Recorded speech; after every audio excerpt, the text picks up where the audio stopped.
¿Qué tal chicos? ¿Cómo están? Bienvenidos a un video más, ¿no?, de este curso de geografía, estudiante del primer año de secundaria. ¿Sí?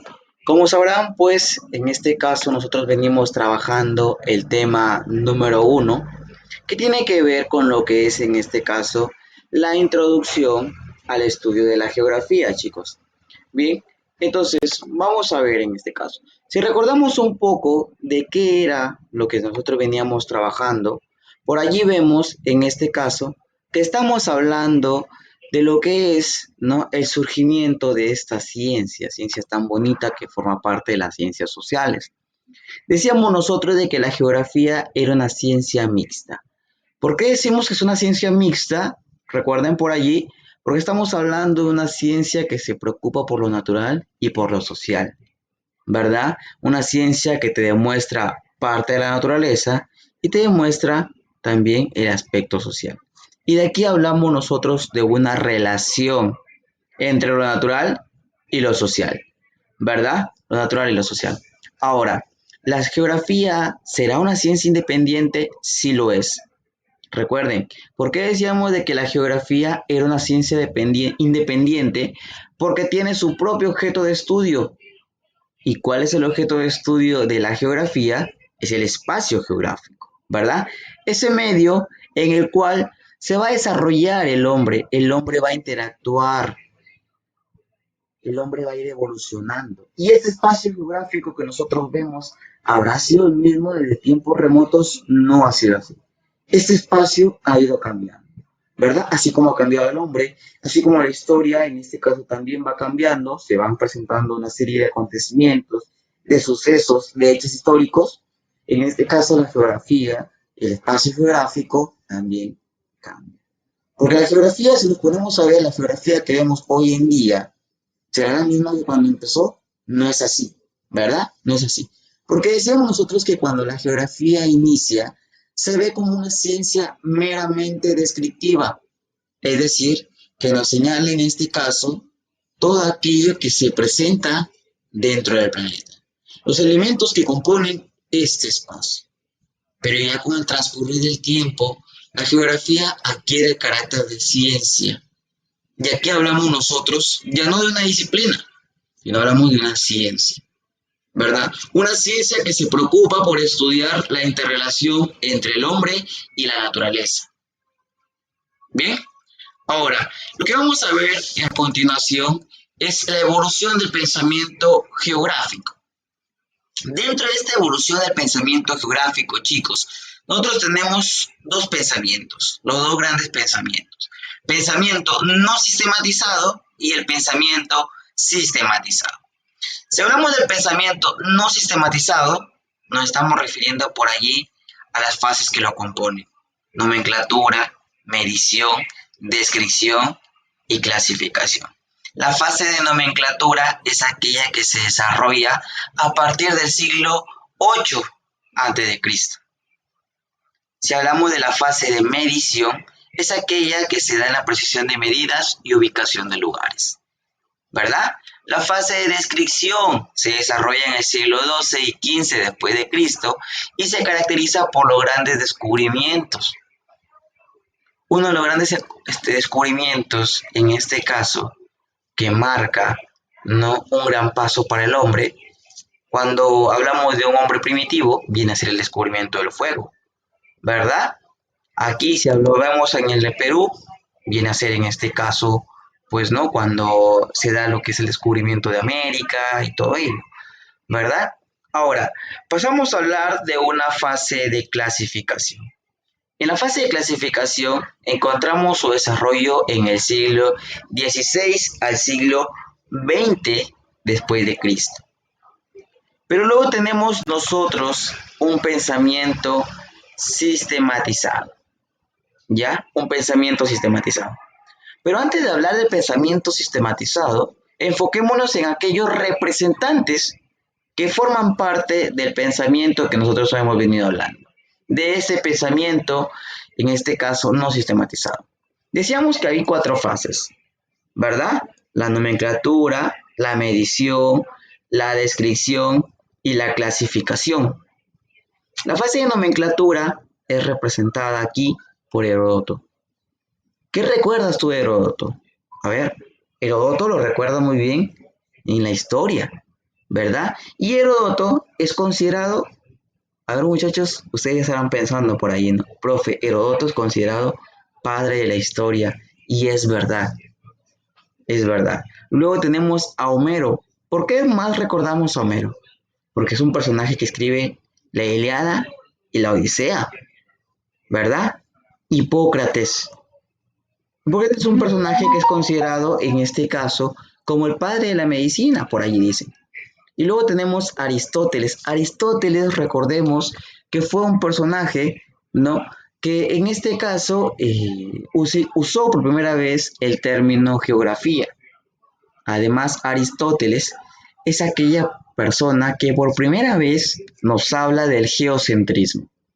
Y recordemos, ¿qué era el geocentrismo? El geocentrismo es cuando nosotros hablamos de que se ve a la Tierra como un cuerpo estático, como un cuerpo sin movimiento, que esta Tierra era el centro del universo y todos los demás astros giran a su alrededor.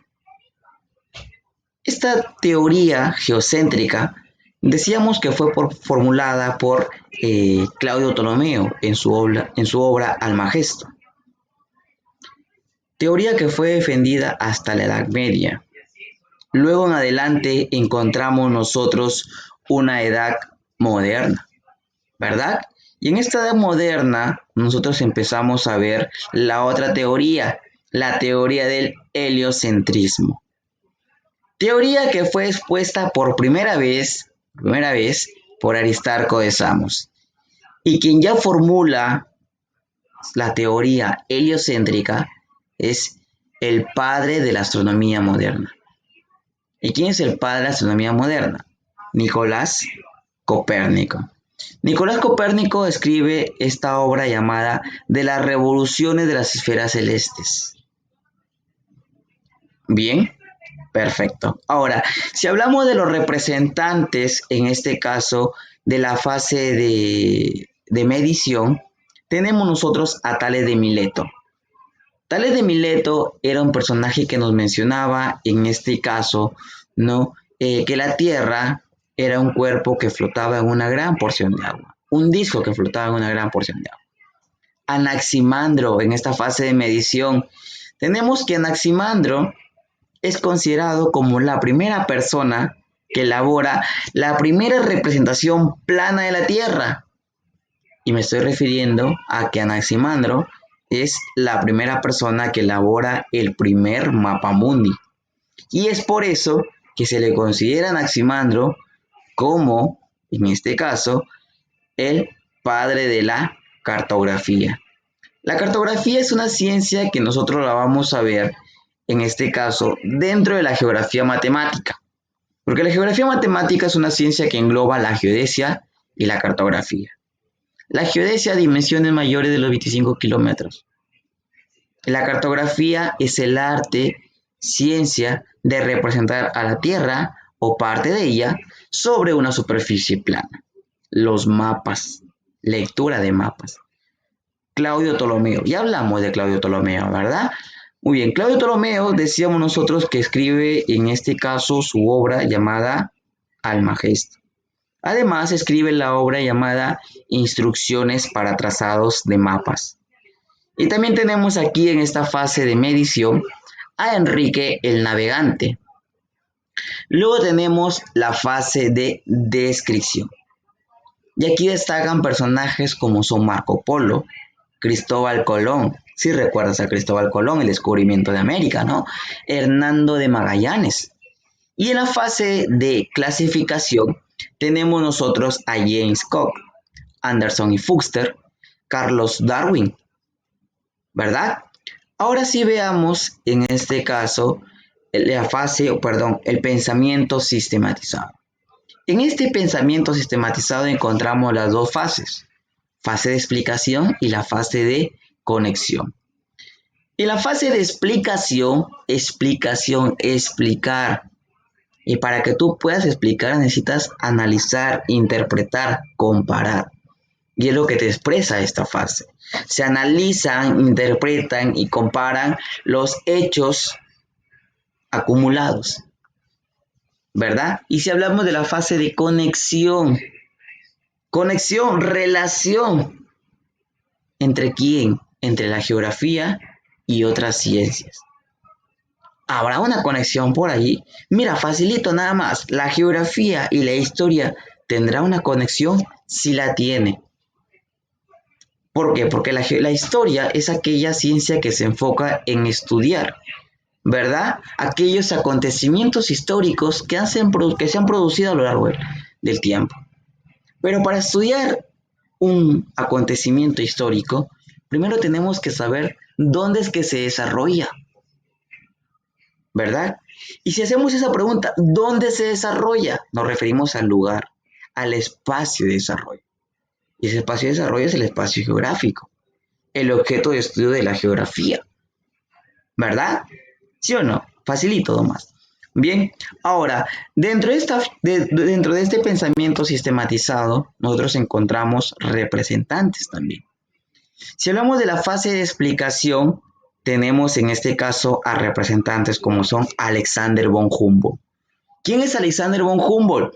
Decíamos nosotros en el video pasado y en la clase que ya lo hemos tratado, que es considerado el padre de la geografía moderna. Además, Alexander von Humboldt es considerado padre de la geografía física o natural. ¿Qué obras escribe Alexander von Humboldt? ¿Recuerdas? Tú estarás diciendo, profe, ya me acordé. Cosmos y viajes equinocciales a las regiones del Nuevo Mundo.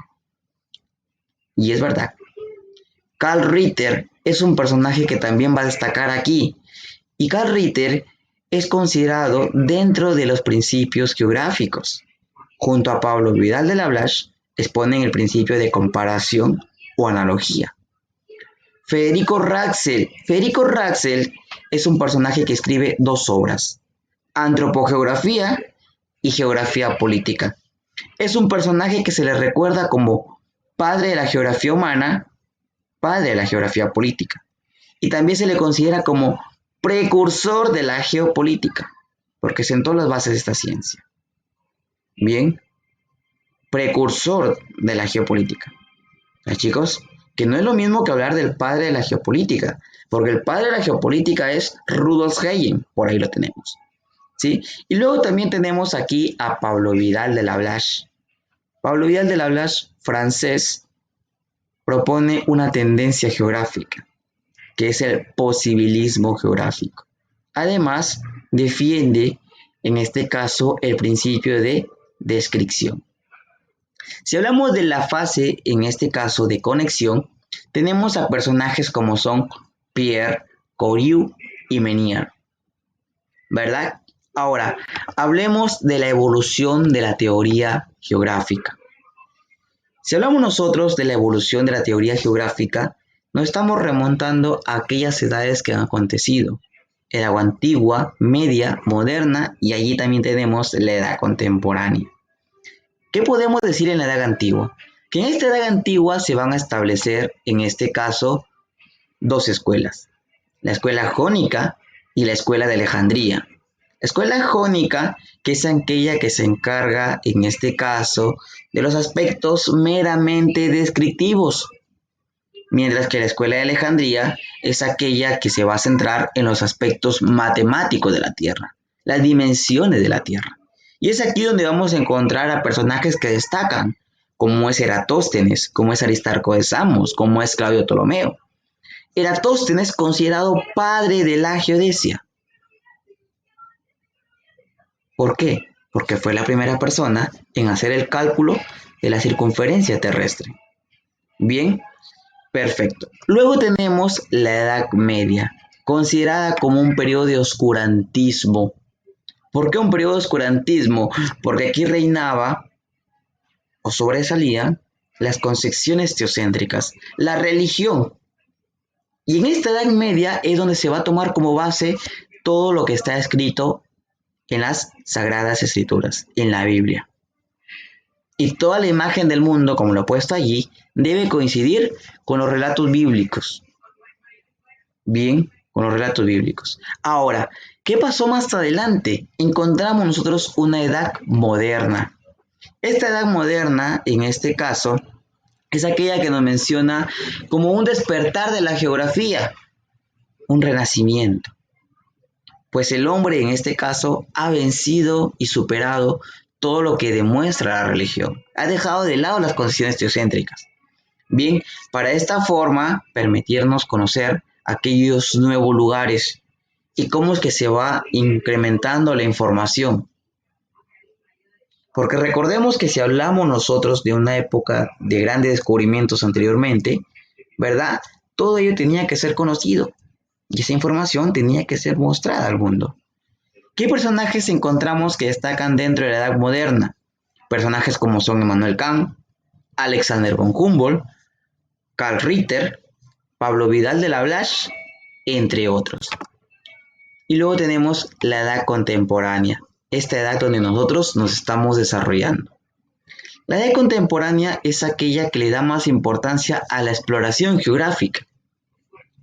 Y es aquí donde vemos a una geografía explicativa. Y si se demuestra como una geografía explicativa, en este caso, lo vamos a decretar concretamente como una ciencia independiente. En esta edad contemporánea es donde nosotros vamos a encontrar, en este caso, varios cambios tecnológicos. Tecnología, vienen acompañados de la revolución industrial. Y todo esto es un proceso, ¿verdad? Todo esto es un proceso. Muy bien, listo chicos, eso ha sido todo lo que tenemos que ver en esta semana. Muchas gracias. La verdad, recuerda que este video te va a servir bastante para cuando nosotros desarrollemos la sesión de clase. Ya chicos, ya sabes que si de repente tienes alguna duda, alguna inquietud, alguna consulta, lo puedes hacer mediante la bandeja, ¿no?, de Educay. ¿Ya? Por Educay me puedes enviar un mensaje y yo te voy a estar respondiendo cualquier duda, inquietud que tú tengas. Muy bien chicos, cuídense mucho, pórtense bien en casa. Recuerda protegerte, cuidarte, por ti y por tu familia. Nos vemos muchachos, hasta un próximo video. Bye bye.